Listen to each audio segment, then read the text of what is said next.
Welcome to the Derby Ram Trail Webinar Week, organised by St Peter's Quarter and the Cathedral Quarter Bids. My name is Sally Montague and I have a hairdressing business throughout Derby and Derbyshire called the Sally Montague Hair Group.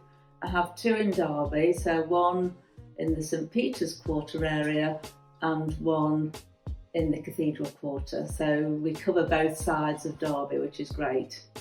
And I'm going to be asking you some questions. So for everybody, I'll be staying behind the camera. My name's Emmanuelle, I'm the brand manager for the group, and I'm going to be doing the Q&A session with you while we talk about everything to do with hair advice, from finding your ideal hairdresser to what it means coming out of lockdown, how people feel about spending time in salons and how it benefits people's health and wellness. So, first of all, let's start talking about the Old Hall and the Saddlergate salons. And you've just obviously said that there are two salons in Derby city centre. Why do you think that that is important to have those two salons, and how did that come to be?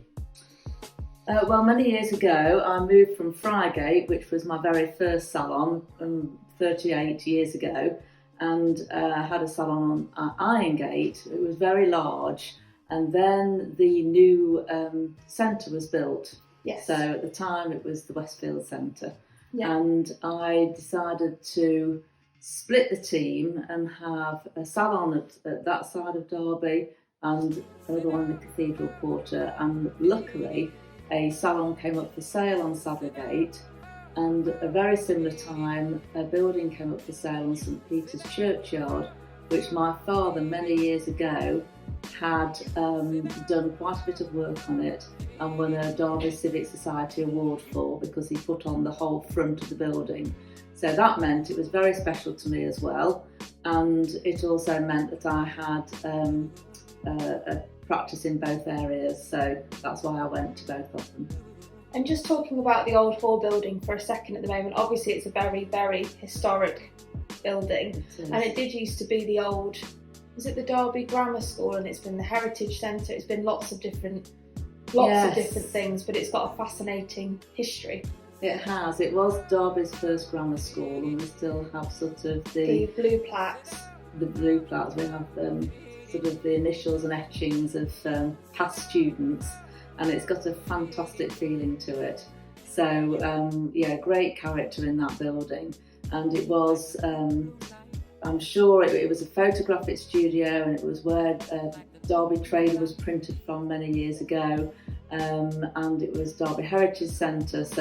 But it's been my salon now for the past over 12 years, so we all like working in there. And I don't think people realise how big it is from the street. That's what I feel. You know, when people come in, they're always amazed because it's such an open space, but it's actually over 4 floors, really, isn't it? It is 4 floors, and it's got a staircase at either end of the building. So it's a bit like a TARDIS. You go through the front door and there's a reception area, and then you go up some steps, and then it's the wow factor because it's the salon floor, and then we go on to the next floor up, where we have what we call a white room, where I do quite a lot of private work, wig personalisations, weddings, see various people. And then on the top floor is all our spa area. It also incorporates our training school for all our apprentices, stylists, therapists, etc. So there's an awful lot going on. The top floor, is obviously that has been renovated in the past few years. So we have treatment rooms up there, nail area, spray tanning area, all these things that I don't think anyone would ever know, because it's all, you know, it's right at the top of the building and it's not what you can see from the street. But the white room, just to come back to the white room, which is kind of the a brilliant, very light, spacious room at the front of the building, and obviously that's where you do a lot of wig personalisation, but it's also a place where people can have private appointments, which, given the current scenario, some people really like to have private appointments, and also people hire it for example, if a bride's getting married and they want to have the whole bridal party up there, then they can go in there and they can have, you know, breakfast and whatever while they're having their hair and makeup done. And I think that room is particularly important at the moment if people want a private space. It is, yes, exactly. And they have individual one-to-one attention and not disturbed by anybody else, and it's their own private space. So it works very well. We have a lot of clients that like to book in for that. Yeah, absolutely. And then Saddlergate on the flip side. So actually the Old Hall salon came actually several years, didn't it, before the Saddlergate salon? It did. So the whole team went to the Old Hall to begin with, while we renovated the Saddlergate salon, which now has got a senior team in that have worked for me for many years. It's a great building. Again, that's sort of 3 levels, and it's got real character in there. Again, a super building on a fabulous historic Saddlergate. Great. Okay, so that explains a little bit as to why there's those 2 salons in Derby. And would you say, coming out of lockdown, have you felt that people have had a change, like a kind of increased awareness of how their hair can make them feel? You know, being closed for so many months. Well, luckily we have been super busy since we've been open again. Obviously in a distanced way. The good thing is that the salons have got a pretty large, so we haven't had anybody anywhere near each other, so they've been able to come and have their hair done in that space and have treatments done.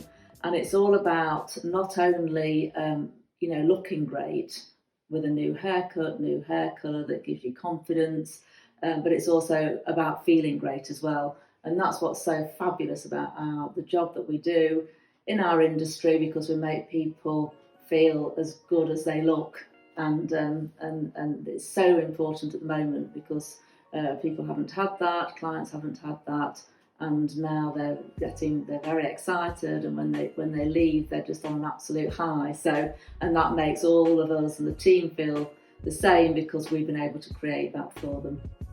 Absolutely, and I think it's something that we learned last, in July 2020, when the doors opened and it was, there was so many people waiting to book in, that they just didn't realise how much it would affect them from not being in the salon for so many months. I don't think everybody realised quite what a big impact that would have, and obviously now we're well aware, having gone through 3 lockdowns and obviously coming out the other side. And great for us, because we realise that we're such an important part of people's well-being, and so that makes what we do very important. And if we can help and contribute to that, then great, happy days. Great. And next I wanted to talk about some tips from you on how to find the right hairdresser. So this could apply to anyone, anywhere. How do you feel about people finding the right hairdresser?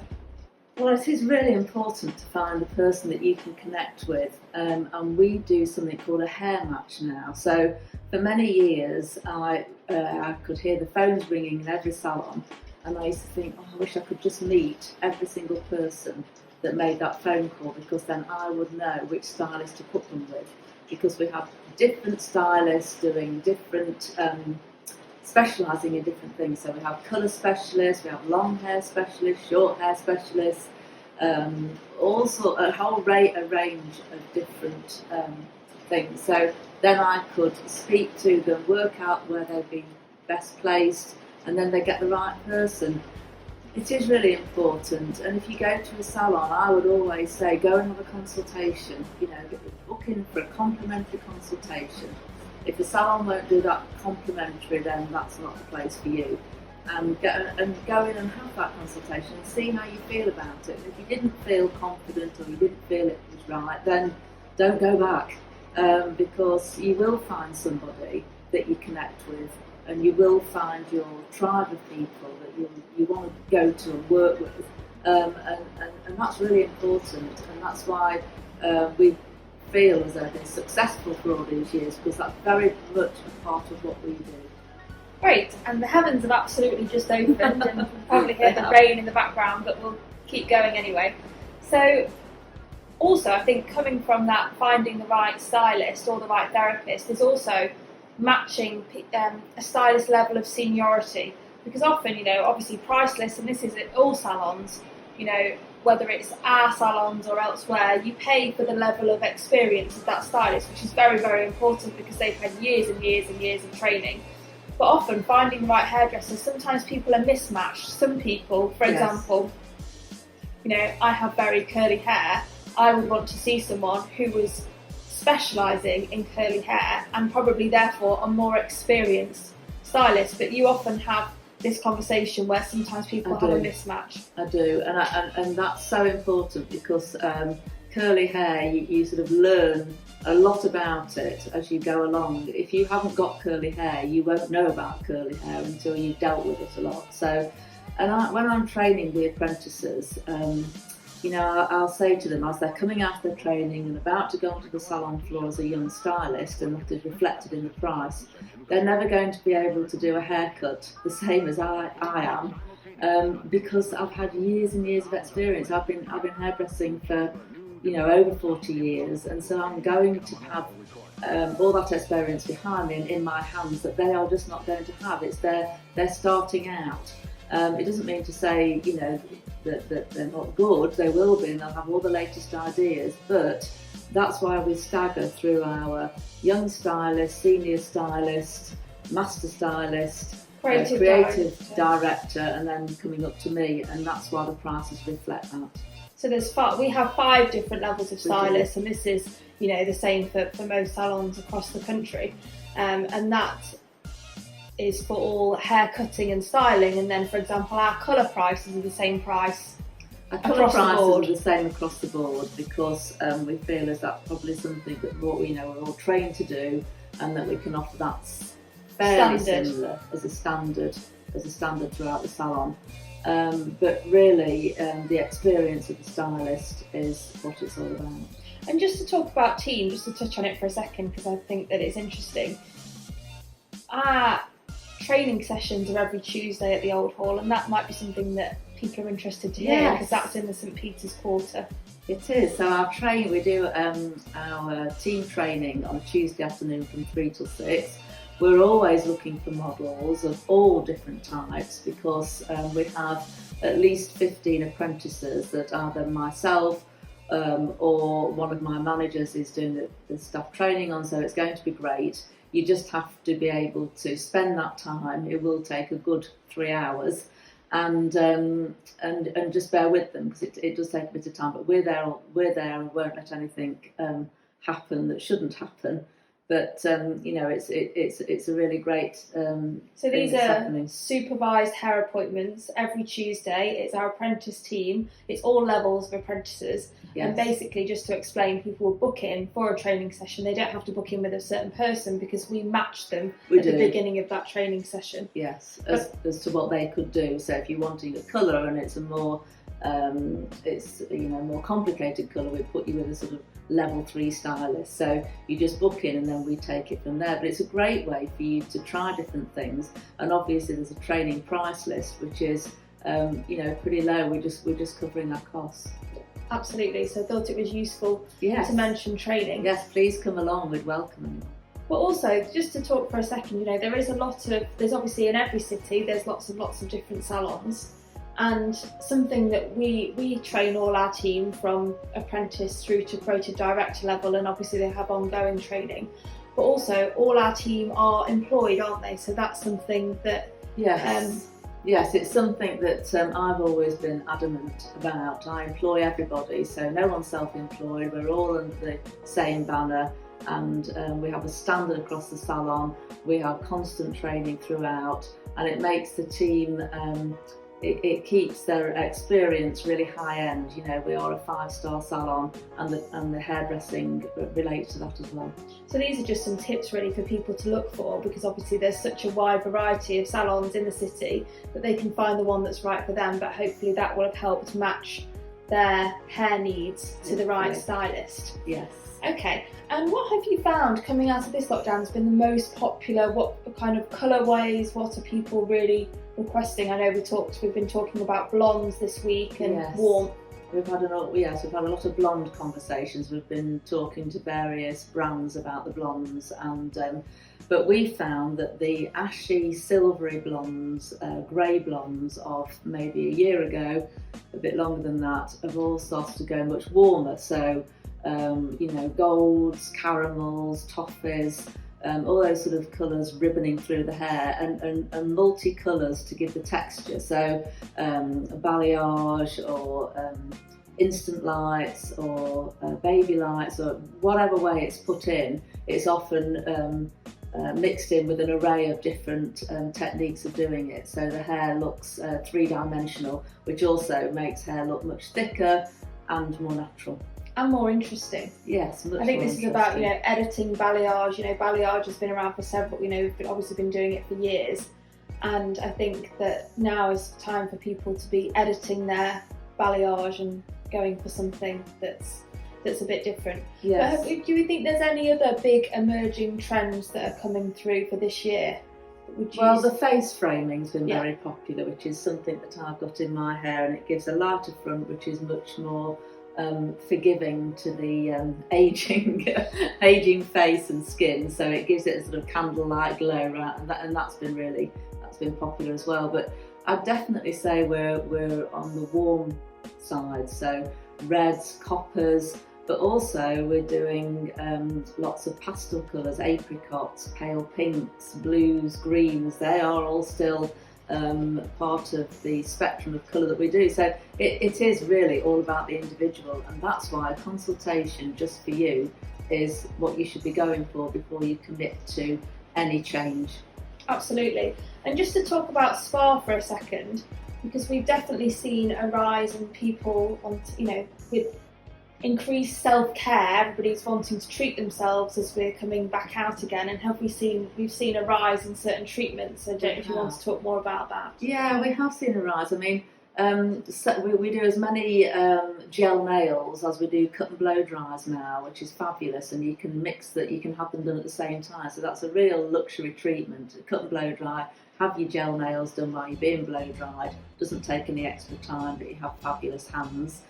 We also do a monthly hero treatment, and that we put whatever we think for that month. A real luxury treatment that people are very excited to have. We sort of have people waiting to see what that month is going to be.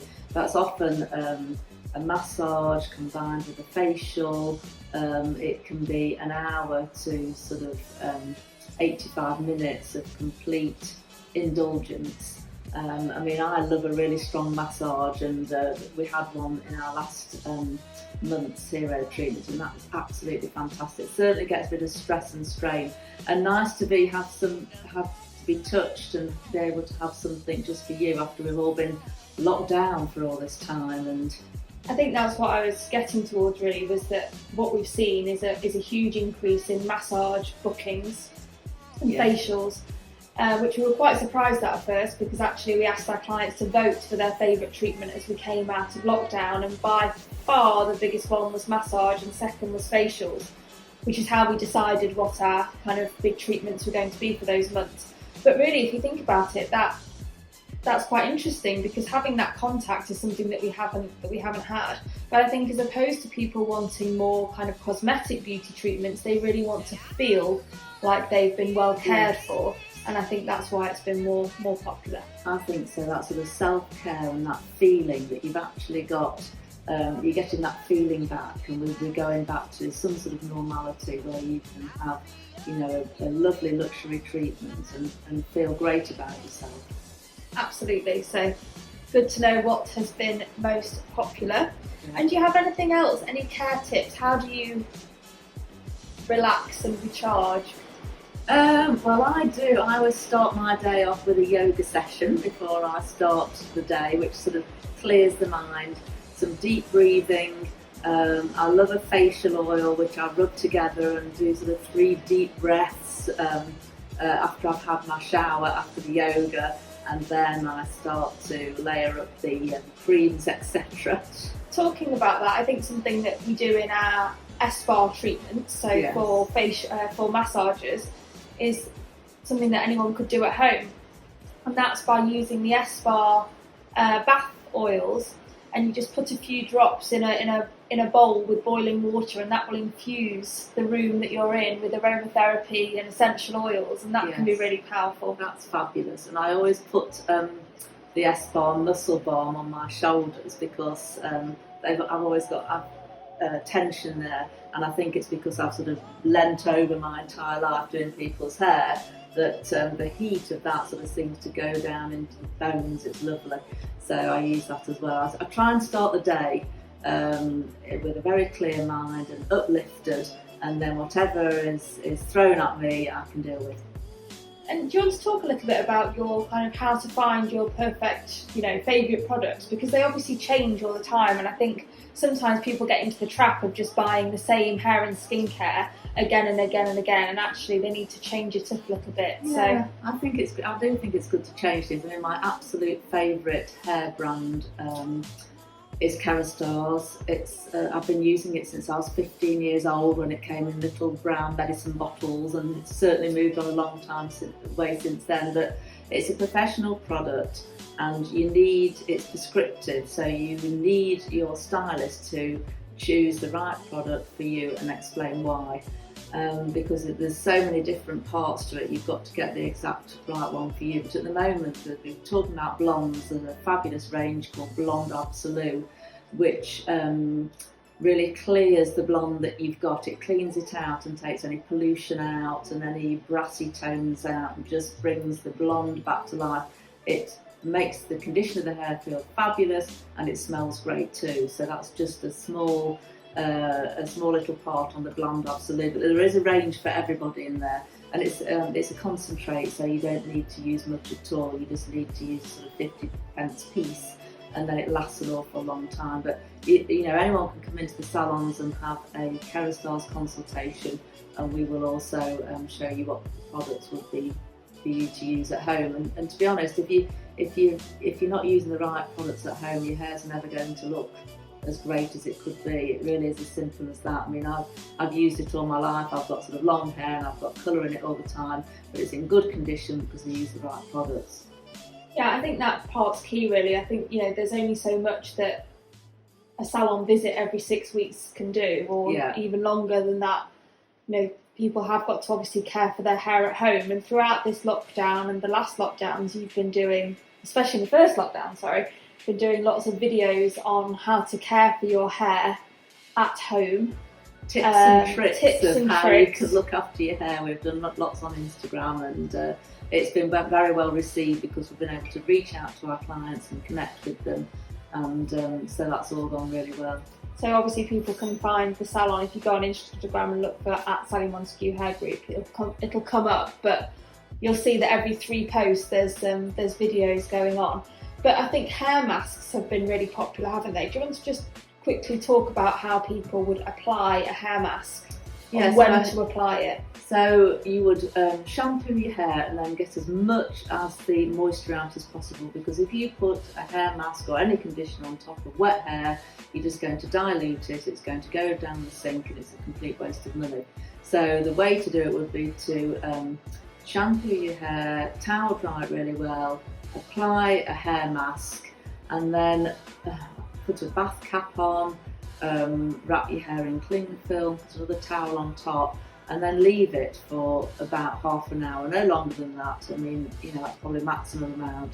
And then rinse it out, thorough rinse, because they are quite, the hair masks are quite heavier. And that is like doing a face pack, face mask for your face. It's the same for your hair, and should be done about once every 2 weeks. Okay, great. And as we're coming towards the last few minutes, I want to talk about summer hair care, because protection for your hair, because obviously we all know about protecting our skin, and there's going to be a big staycation element this year, but I don't think sometimes people understand about protecting your hair even in this country. So maybe you could talk about that. Yeah, so as we protect our skin, and years ago I wasn't as fastidious about that as I am now, but really I will not go out without good skin protection in the sun. And it's the same for your hair, and you've only got to get your hair in the sun once and it will dry it. You can't just decide to use it when you feel like it or remember it, because once exposed it's going to have done the damage. And it's the same with swimming as well. I do a lot of ladies that love to swim, but they come and have fabulous colours in their hair, and then dive in the swimming pool and not think about protecting their hair. So we also have sort of invisible sprays and creams and all sorts of things that you can put on. So it's like wearing a swimming cap for swimming, but it will protect your hair. So it really is important when those sun's rays come out, which is funny because at the moment it is raining and it's May, so we're hoping that it's going to get better, the weather's going to get better. But when it does, you need to protect your hair.